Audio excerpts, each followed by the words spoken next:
ഞങ്ങളുടെ നാട് കരുതാപ്പള്ളി തഴവ എന്ന് പറയുന്ന സ്ഥലം. ഒരു അമ്മയും മകളും.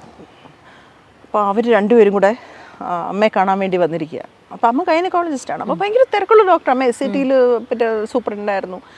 അപ്പോൾ അത് കഴിഞ്ഞ് SCTയിൽ അമ്മ ഫുൾ ടൈം അമ്മയ്ക്ക് പ്രൊഫഷൻ എന്ന് പറഞ്ഞാൽ വർക്കാണ്. അമ്മ അച്ഛനാണെങ്കിൽ അത് അമ്മയെ അങ്ങനെ അഡ്മിറേഷനാണ് അമ്മ അങ്ങനെ ഡോക്ടറായിരിക്കുന്നതിൽ. അപ്പോൾ രണ്ടുപേരും കൂടെ വന്നിട്ട് പിന്നെ ഒരാൾ പ്രായമുള്ളത് ഇവർ 10-35 വയസ്സുള്ള സ്ത്രീയാണ്. ഇവർക്കൊരു മകളുണ്ട് 10-16 വയസ്സുള്ള. അപ്പോൾ ഇവരുടെ അമ്മയും കൂടിയാണ് വന്നിരിക്കുന്നത്. അപ്പം എൻ്റെ അമ്മയെ വിളിക്കുകയാണ്. എന്താണെന്നറിയത്തില്ല, വയറ്റിലങ്ങ് നീരാ, കുറച്ച് നാളായിട്ട് അങ്ങ് നീരാ, വയറങ്ങ് വേദനയാ നീരാ.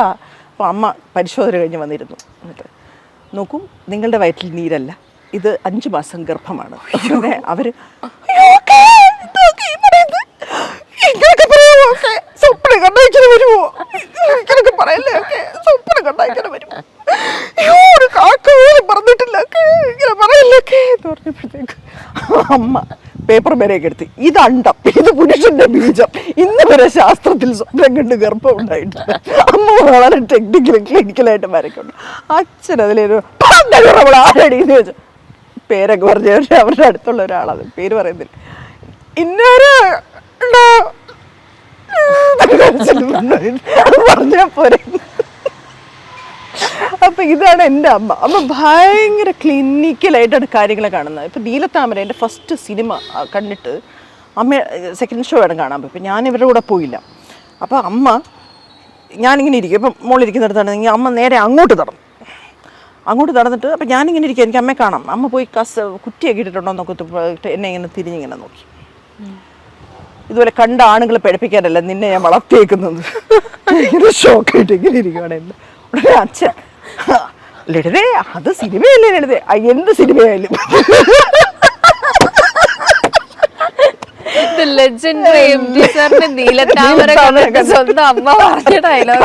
ആണുങ്ങളെ പഠിപ്പിക്കാനല്ല നിന്നെ ഞാൻ വളർത്തിയത്, മനസ്സിലായോ എന്ന് വെച്ചാൽ. ഈ അമ്മയെ ഭയങ്കരമായിട്ട് മിസ് ചെയ്യുന്നു. കഴിഞ്ഞ വർഷം എൻ്റെ അച്ഛനും അമ്മയും മരിച്ചിട്ടേ എനിക്ക് ആ സ്ഥലത്ത് പോലും ഞാൻ അവിടെ നിന്ന് ഇങ്ങനെ പോന്നു. അത്രയും എനിക്ക് എൻ്റെ അച്ഛനും അമ്മയും എന്ന് പറഞ്ഞാൽ അവരെക്കുറിച്ച് പറഞ്ഞാൽ ഞാൻ തുടങ്ങിയാൽ തീരത്തില്ല. എന്ന് വെച്ചാൽ അമ്മാതിരി അത്ര കഥകളാണ് എനിക്ക് അവരെക്കുറിച്ച് പറയാനുള്ളത്. കുറേ കഴിഞ്ഞ് എന്ന് വെച്ചാൽ ഇത്രയും സ്വാതന്ത്ര്യം, ഈ പറയുന്ന sibling rivalry what ever it is, അതുകൊണ്ട് എനിക്ക് കിട്ടിയ സ്വാതന്ത്ര്യം ഇന്ന് എൻ്റെ ജീവിതത്തിൽ എനിക്ക് എത്ര വാല്യുബിളാണ്. എൻ്റെ ഒരു ക്യാരക്ടർ ഇന്ന് ഒന്നും അവർ ഈ ബാക്ക് സൈഡ് ഡ്രൈവിങ് ഒട്ടും ഇല്ലാത്തൊരു ഫാമിലിയാണ് എൻ്റെ. അമ്മയ്ക്ക് അത് അറിഞ്ഞുകൂടാ, ഒരാളെ മാനിപ്പുലേറ്റ് ചെയ്ത് അവർക്ക് ഇഷ്ടമുള്ള പോലെ ആക്കുക. എനിക്കും അറിഞ്ഞുകൂടാ. പക്ഷെ അത് എൻ്റെ ജീവിതത്തിൽ എനിക്ക് എത്രമാത്രം ഗുണമായി എന്നുള്ളതാണ് ഞാൻ മനസ്സിലാക്കുന്നത്. അതുകൊണ്ട് ഇത്ര സ്വാതന്ത്ര്യം, എത്രത്തോളം ചോയ്സസ്, നമുക്ക് ഒന്നിൽ തുടങ്ങി ഒന്നിൽ തന്നെ നിൽക്കണ്ട. എനിക്ക് അവിടെ നിന്ന് ഇങ്ങോട്ട് മാറാം, ഇവിടെ നിന്ന് അങ്ങോട്ട് പോകാം, ഫ്ലൂയിഡായിട്ട് ഒഴുകാനും. ആങ്കറിൽ നിന്ന് സൈക്കോളജിസ്റ്റ് ആയിരിക്കും ആങ്കർ ആവാം, ആങ്കർ ആയിരിക്കുമ്പോൾ LLB പഠിക്കാൻ നിർത്തിയിട്ട് പോവാം, അവിടെ നിന്ന് ഞാൻ MPhil പഠിക്കാൻ പോവാം. അത് കഴിഞ്ഞപ്പോഴത്തേക്ക് എനിക്ക് നാടകം പഠിക്കാനായിട്ട് കംപ്ലീറ്റ് നിർത്തിപ്പോയി. അമ്മയുടെ വളരെ ഫേമസ് കമൻ്റ് ഉണ്ട്, നാടകം പഠിക്കാൻ പോയിട്ട് വന്നപ്പോൾ. നാടകം പഠിക്കാൻ പോയി, എനിക്ക് ഒരു വരി പോലും ചെയ്യാൻ അറിഞ്ഞൂടാ. പിന്നെ ജ്യോതിഷടുത്ത് പോയി, ജ്യോതിഷം ഇങ്ങനെ പറഞ്ഞ് നമ്മളിങ്ങനെ ഫുൾ അതിലോട്ട് ഇങ്ങനെ ആയപ്പോഴത്തേക്ക് മുടി നരച്ച്, ഒറ്റ ദിവസം കൊണ്ട് മുടി നരച്ച് ഡയലോഗ് അടിച്ചു. എന്ന് വെച്ചാൽ ഡയലോഗല്ല, ബേസിക്കലി ആ ക്യാരക്ടറെ ഐഡന്റിഫിക്കേഷൻ കൊണ്ട് സംഭവിക്കുന്ന മുടി നരച്ചു. അപ്പോൾ ജ്യോതിഷം എപ്പോഴും പറയും അത്. ജ്യോതിഷാണ് എൻ്റെ അധ്യാപകൻ. അപ്പോൾ അമ്മ, മോളെ നിനക്ക് പൈസയ്ക്ക് വല്ല ബുദ്ധിമുട്ടുണ്ടോ, എന്തെങ്കിലും ആവശ്യമുണ്ടോ, എന്തിനാണ് ഇങ്ങനെ കോലം കെട്ടി നടക്കുന്നത്, ഇല്ല നിനക്ക് ഇത്രയൊക്കെ പ്രാരബ്ധം എടുക്കേണ്ട കാര്യമുണ്ടോ, എന്താണ് നിന്റെ പ്രശ്നം? അമ്മയ്ക്കത് മനസ്സിലാവത്തേ ഇല്ല. അയ്യോ എൻ്റെ പാവ അമ്മ. ശരിക്കും പറഞ്ഞാൽ എനിക്ക് തോന്നുന്നു പണ്ട് മുതലേ ശരിക്കും ഒരു നടിയാവാനൊക്കെ ഒരു സ്കോപ്പ് ഉണ്ടായിരുന്ന ഒരാളല്ലേ. കാരണം അത്രയും കോണ്ടാക്ട്സ് എന്നല്ല, ഒരു ട്രിവാൻഡ്രം പോലൊരു സിറ്റിയുടെ നടുക്ക് വളരുന്ന, എല്ലാത്തിലും ഓടി നടന്ന് ചെയ്യുന്ന ഒരാളെന്ന് പറയുമ്പോൾ. ഇല്ല, എന്നെ ഹരിഹർ നഗറിൽ പിന്നെ അഭിനയിക്കാനായിട്ട് വിളിച്ചിട്ടുണ്ട്.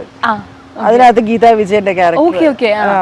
പക്ഷെ അന്ന് അച്ഛൻ്റെ പെങ്ങളെ ഉഷ എന്ന് പറഞ്ഞ അപ്പച്ചെടുത്ത് ദൂരദർശനിലെ ബൈജു ദിലീപ് അവരൊക്കെ കൂടെ ചോദിച്ചാന്ന് തോന്നുന്നു, ബൈചേട്ടനും ദിലീപ് സാറൊക്കെ ചോദിച്ചത്. പക്ഷെ അന്നൊന്നും എൻ്റെ വീട്ടിൽ അയ്യോ ഞാൻ സിനിമ അഭിനയിക്കാൻ പോയ കഥ പറഞ്ഞു തന്നിട്ടില്ല. പറഞ്ഞിട്ടില്ല. അയ്യോ എൻ്റെ പൊന്നെ.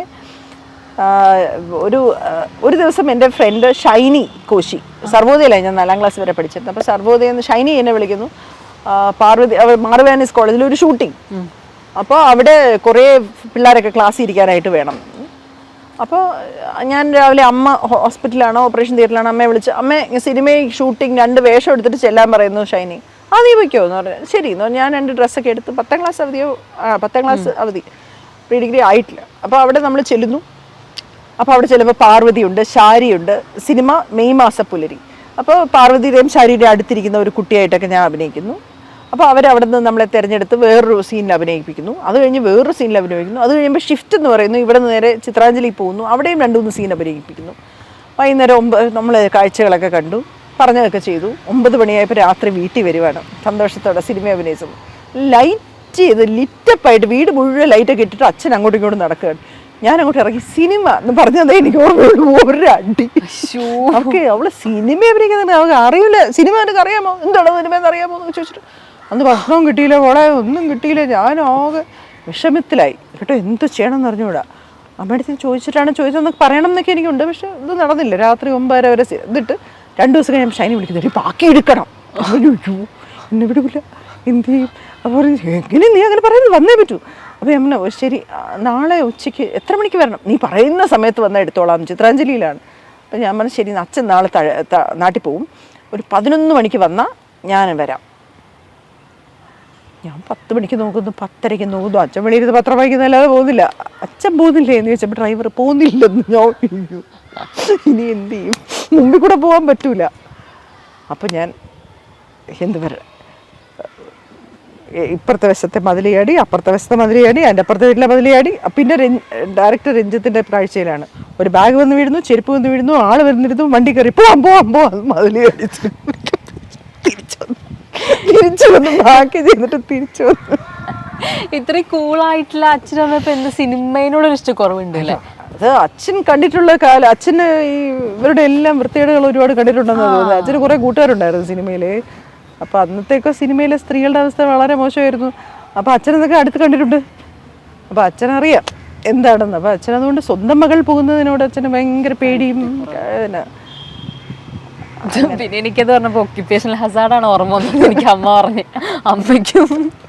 അതെ, അമ്മ കല്യാണത്തിന് പോയപ്പോൾ ഒരു പ്രമുഖമായ ഒരു നടി വർഷങ്ങൾക്ക് മുമ്പാണ് അമ്മയടുത്ത് വന്ന് വളരെ സ്നേഹപൂർവ്വം സംസാരിച്ചു. എന്നിട്ട് പോയി മാഡം എന്നൊക്കെ പറഞ്ഞു ഭയങ്കര. അപ്പോൾ അവരെല്ലാവരും ഇങ്ങനെ ആരാധനയോണ്ടിരിക്കുമ്പോൾ അവർ നോക്കുമ്പോൾ സൈഡിൽ അമ്മ ഇരിക്കുന്നു, അവരെ ഇറങ്ങി വരുന്നു, അമ്മയുടെ കൈ പിടിക്കുന്നു, അമ്മയുടെ അടുത്ത് സംസാരിക്കുന്നു, തിരിച്ചു പോകുന്നു. അപ്പോഴത്തേക്ക് അച്ഛൻ്റെ പെങ്ങളുണ്ട്, വേറെ കുറേ ആൾക്കാർക്ക് എങ്ങനെ അറിയാം മാഡം, എങ്ങനെ അറിയാം ഡോക്ടർ, എങ്ങനെ അറിയാം ചേച്ചി, എങ്ങനെ അറിയാം ചേച്ചി, അവരെ എങ്ങനെ അറിയാം എന്നൊക്കെ വെച്ചാൽ അമ്മ സ്ട്രെയിറ്റ് ഫേസ് വെച്ചെടുത്തിട്ട് അമ്മയ്ക്ക് കള്ളം പറയാതിരിക്കാൻ പറ്റില്ലല്ലോ. അമ്മ ഇങ്ങനെ കുറേ നേരം നോക്കിയിട്ട് ഒരു ഓക്യുപ്പേഷണൽ ഹസാർഡ് ഉണ്ടായിരുന്നു.